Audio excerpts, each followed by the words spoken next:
Hey guys, what's going on? This is another Airsoft Dude 1 video review. Today we're going to be doing the overview of my Milsim West Kazakh offensive loadout. So, the backpack is a no-name backpack off of Amazon.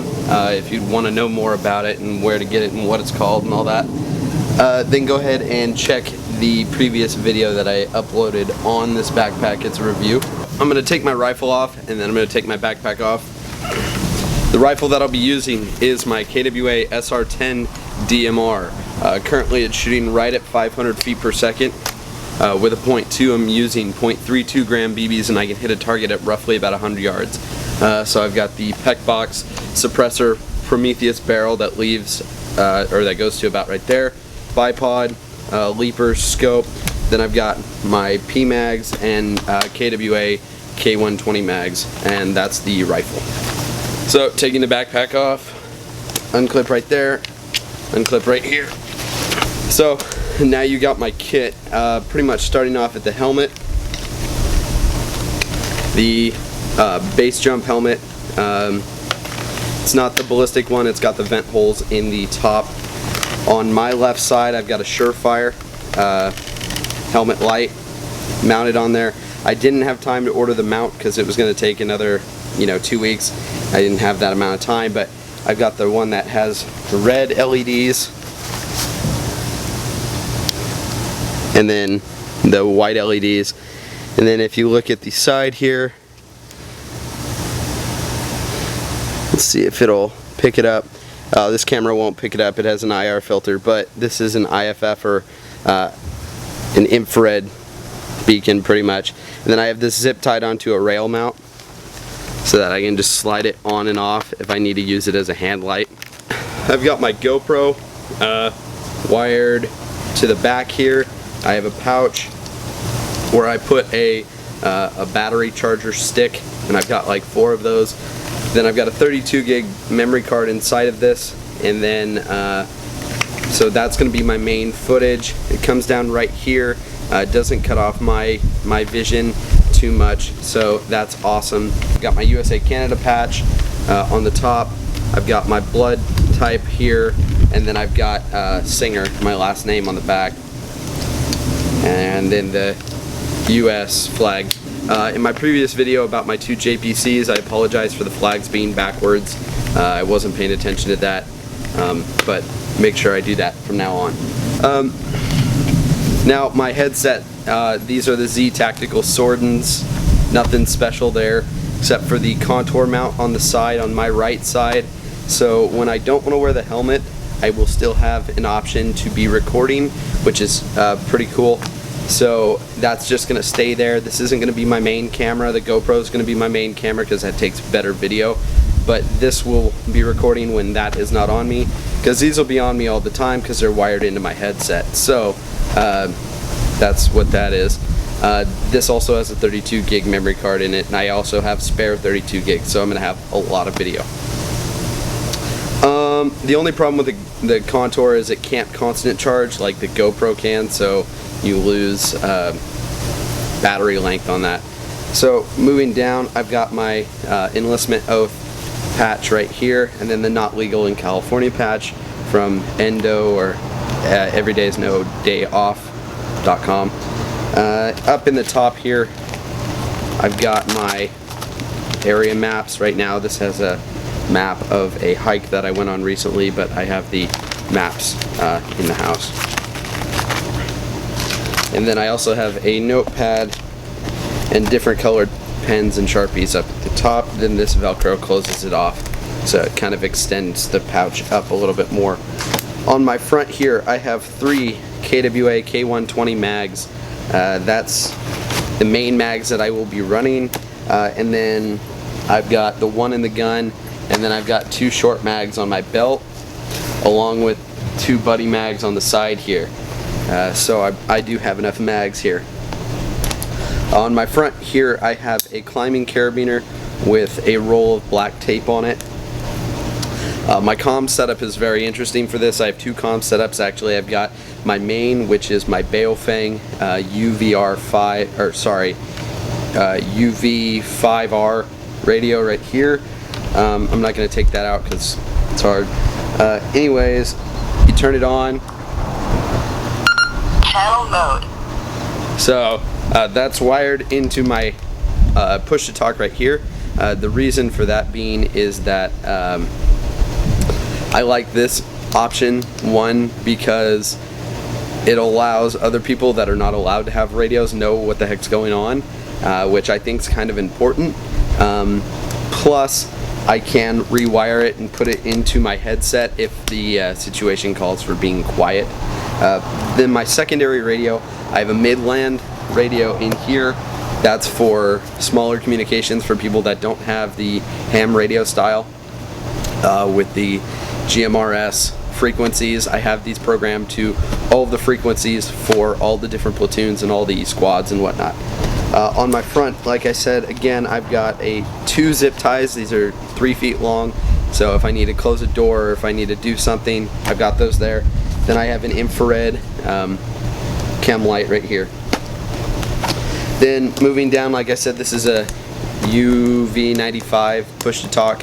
That's kind of just down and out of the way, and then I can unplug that and reroute the other one in should I need it. Right here I've got a Thunderbee, which on the day of arrival I will be switching this out for a pea grenade. They're explosive grenades that kind of shrapnel. Our company made a mass order and we ordered over 250 pea grenades. I ordered 4, so one's going to be here at all times, but I also am going to carry the Thunderbee just as a sound distraction, and Enola Gay, because they sponsored me at the last Milsim West I went to. Let's see, I kind of made a pouch. This is a white one, but I have orange ones as well. So I just kind of made a kind of a Kydex insert out of duct tape, and it kind of holds it in there well. And this is a 40 mic pouch, so that works. Then right here I've got a Saw Gunner 100 round belt pouch that's holding 4 more Enola Gay smoke grenades. That's just going to be my grenade storage as well as my mid-land storage. As you can see right here, I've got a Source hydration tube that comes out.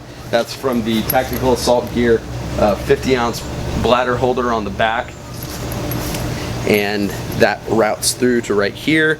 I've got a 100-ounce bladder in there, but I fold it in half, so it's a 50-ounce. Then right here I've got my Milsim West Tactical Tailor tourniquet for buddy aid that they can rip off.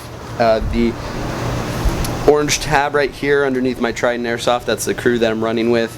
This is the player card, which pretty much just says my name, any medical issues, and in case of emergency contact, and that's laminated. Plus I've got the orange pull tab on that so you can know where it's at. On this side I've got my iPro that I'm going to be wearing. These are just Pyramex, full seal, ANSI rated, whatever. They kind of look like bogey regulators, but I found them cheaper. And then I've got my phone in there, but that's not where that's going to be. Moving down on my kit, I've got this. This is just a normal AR style magazine holder. This is just a dual AR magazine holder. It's got 2 buddy mags on there, so that's nothing special. On the back, like I said, Tactical Assault Gear 50-ounce bladder holder. That has 2 straps on it, and I took my IFAK off there, my real world IFAK off there, mainly because I need that to be slim so I can wear my pack and easily take my pack off and whatnot. Moving down to my first line, I've got Tokyo Marui 1911. Oh, I dropped my mag. Tokyo Marui 1911. Awesome pistol, really great range. I've got the garter spring set in there, and then I've got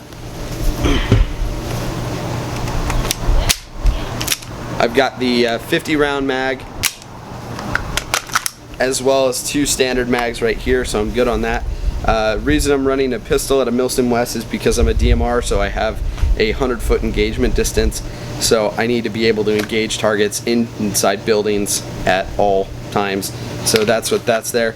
It's being housed in a Blackhawk Serpa holster, nothing special, in the tan. Then on my right back, right here, I've got a deployment bag.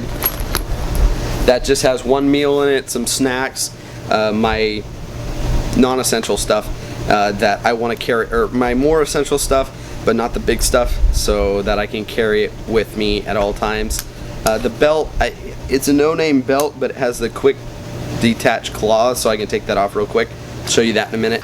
The Blackhawk dual pistol 1911 insert.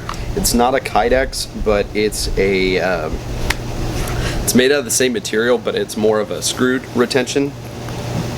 Excuse me. There's a screw in the middle. You tighten that to make it tighter on your mags and whatnot. So I find it to work well.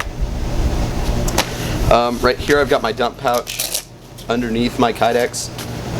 That's just there because really at Milsim West you don't go through a lot of ammo like you do at normal weekend games. It's not, you know, a bunch of speed soft.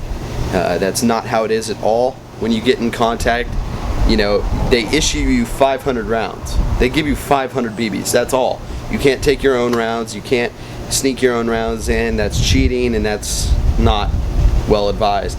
Well, it's not allowed. So when you only have 500 rounds until you either get resupplied or steal them from Russians, you don't shoot, you know. You shoot at what you know you can hit. And you're probably sitting here thinking like, dang, you got a lot of mags. Well, I really only fill up these 3 and then that one. A lot of the other mags are just backup mags because these games get really, you know, there's a lot of soot and silt that gets into your mags. So a lot of them are backup mags actually. But also if you do recover ammo, put that ammo into your mags as soon as possible, because if they find ammo in bags or in speed loaders, they can take it from you. And I know these mags are more of the DMR look, and you're probably thinking like, why aren't you using a lot of those? Well, these hold more. So, you know, that's the main reason. And these are on my belt because for me, I have a really weird torso size. I have a longer torso and I have really short legs. So this sitting on my hip and this sitting on my chest, if I run full-size mags right here, the mags will go up underneath my vest, and then it pinches me and it's not comfortable to wear, and it's, you know, it sucks. So I run short mags on my belt so I can access them easily. Plus it makes it easier to access than full-size mags. The reason I have this first line fully decked out like I do is because, like I said, same thing with the helmet. I'm not going to be wearing my vest all the time. And if we take contact and I'm not wearing my vest or I'm not next to my vest, I still want to be able to continue into the firefight.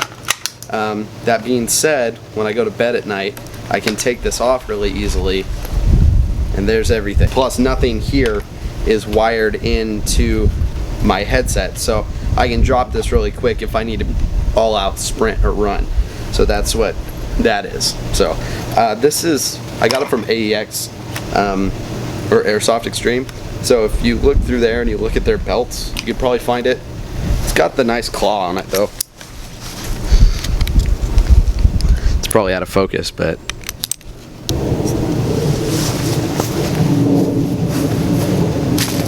alrighty guys, so down at the bottom, I've just got an Emerson safety retention lanyard, and I actually did use this a bunch at the last Milsim West. I clipped it onto the back of the deuce and a half as I was standing in the deuce and a half, so I could lean back and I could engage targets. Okay, so that's my belt. The shirt is a 511 tactical combat shirt, really nice. I've had it for over 3 years, and you know, there's only a few holes in the armpits from Thunderbee pins, you know, cutting them or sticking into the shirt and ripping it. So I have no complaints on this shirt at all. Moving down, I've got my Emerson G2 style replica Cry. For you guys that are cry or die, go away. But these pants are awesome. I've had them for about 8 months and I have no problems with them. They're a little tight on me because I've gotten a little bit bigger, a little bit bulkier. So they're a little tight on my thighs, but that's no problem really. Just stop going to the gym, I guess. On the back, on my back right, I've got my wallet, just a leather wallet. Right here I've got a Kershaw Speed Safe that I sharpen myself with a whetstone, so that's razor sharp. That's not for cutting people, that's just for whatever. In this front pouch I've got a Gerber Tempo mini light. This is kind of my EDC pocket light, which is really bright, and it just uses one AAA. It's really bright actually, and that just stays in there. I've had that for almost 8 years. In my back left pocket I've got mechanics wear gloves. Those are my main wear gloves. Nothing special. The fingers are cut off on those. I've got the knee pads. They work great, and you don't kneel on those BBs annoyingly. So I'm wearing my old pair of Merrill sawtooths. I need to get a new pair. I can almost stick my toe through them, but they work. These are my general hiking boots, shoes, all that. So as you guys could probably tell, I'm keeping with the Air Force Pararescue in the Loadout style. Multicam, Sorden/Comtax, contour, and then the JPC, really lightweight, streamline on the back. I've been keeping with the Pararescue in the Loadout because it's really just a good loadout for what we're doing. You know, it's pretty lightweight. All of the stuff really sits in your pack, and I think that's where this comes in at this op. The only variation is variation from the Air Force Pararescue in the Loadout, and well, what I'm doing is the fact that I have an SR10 DMR. They don't really run those. They run more of the Block 2, I believe, and then plus I have a 1911, but they generally don't run sidearms, and if they do, it's probably either a Beretta or a SIG. I hate Berettas with all my gut, so I will never carry one. Anyways, I know the SR10 doesn't match the kit, but it matches my role, so if you're that annoyed by it, then suck it up and comment and complain, and I'll delete your comment. Have a nice day. I'm really excited for Milsim West Kazakh Offensive. We leave tomorrow. Today is Wednesday, right? No, yeah, today's Wednesday. Holy crud. Tomorrow we leave, Nick, Lawrence, and I, November 2/9. We leave tomorrow morning at about noon. We get driving down to LA from Sacramento. Once we get down there, we're gonna be spending the time at Alex's house, November something else. He's not running with us at this event. He's running in the scout platoon, but sucks for him. And I can't wait to get those videos out to you. I promise you guys I'll get the videos out much sooner this time. I know I didn't last time, just because, like, it was, you know, I graduated from high school, and within a week after that event I left and I worked all summer at scout camp, so I didn't have time to get those videos out to you, so I apologize for that. I will get these videos out to you much sooner this time, and I'm really looking forward to it. Thanks guys for watching. This has been another Airsoft Dude 1 production.